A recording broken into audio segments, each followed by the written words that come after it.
What's up, you guys? It's your boy Kel, and for today's assignment, um, we had to look into cases. Of course, we had to research cases that were basically either that of a cold case or an exoneration case. For this assignment, I decided to go with the exoneration case because I feel like there's more examples of injustice and unfair treatment, or just you know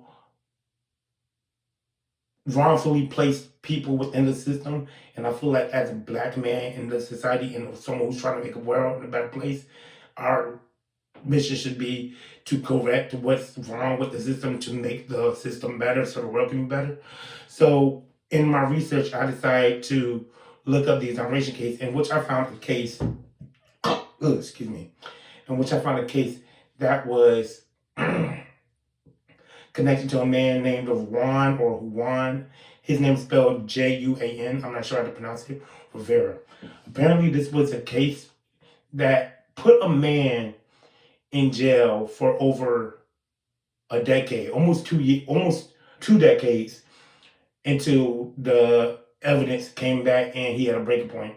So apparently, within the 1990s, I believe 1992, is what I read, there was a girl who was 11 years old named Holly who was murdered in Illinois. And when she was murdered, she was also raped. And for some reason, most likely because of prejudice or because of his criminal background or whatever the case may be, the police and the investigators focused mainly on this 19-year-old kid who was at the time Rivera. And he had no connection to the woman. There was no connection. He didn't know her. He didn't have nothing involved for her or whatever the case may be. But they connected him to the case, like I said, mainly because of his prejudice and because he had a juvenile background when he was younger. Um,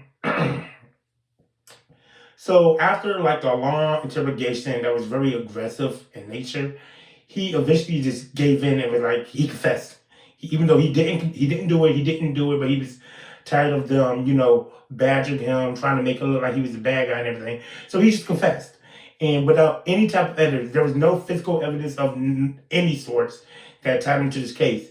So without any type of evidence, but through his confession, they basically sentenced him to life in prison. However, within years later, it doesn't even say when. We found out like when he was released, but it didn't say when, according to the research I did anyway, if I remember correctly. There was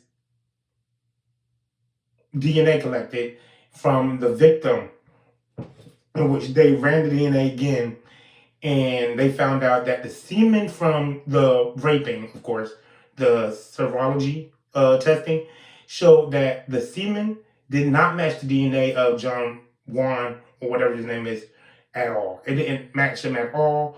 But no matter what they said about it not matching, the police, the interrogators, they was like, it's not related. It's not related. This is a different case altogether.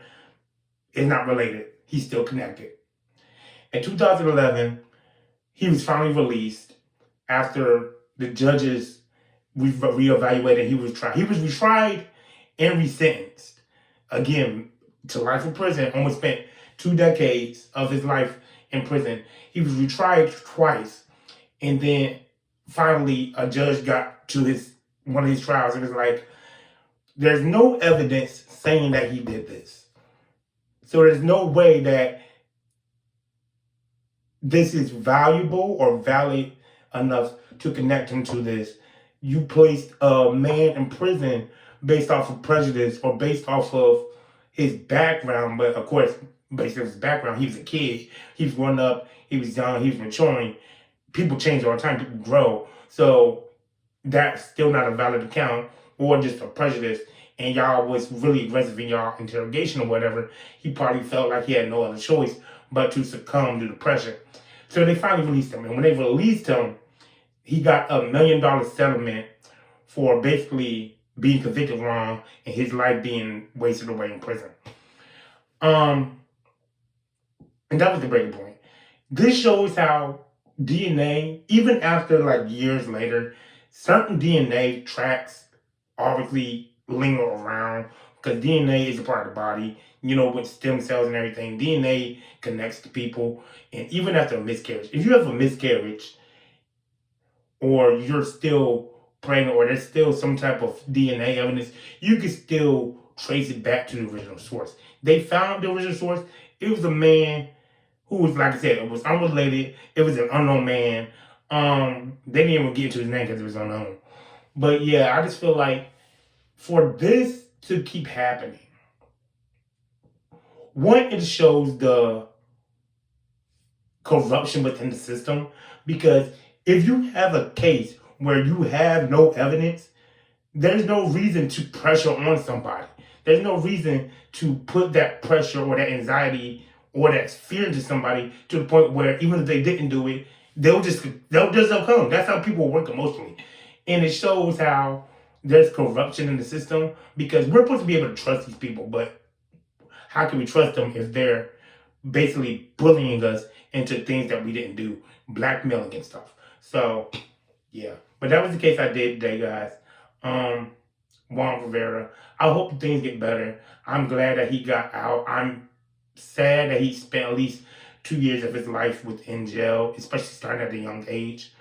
Um, and even though he's probably cleared and stuff like that, you know, even if you're cleared, things like that stick around for a while. Like, even if they're not on your record, that defines you, like, because people are so closed-minded or people take what they hear instead of facts to the head and to the heart. That's going to affect him for the rest of his life, unfortunately. And I'm really sad about that. But that was my assignment. Thanks, guys.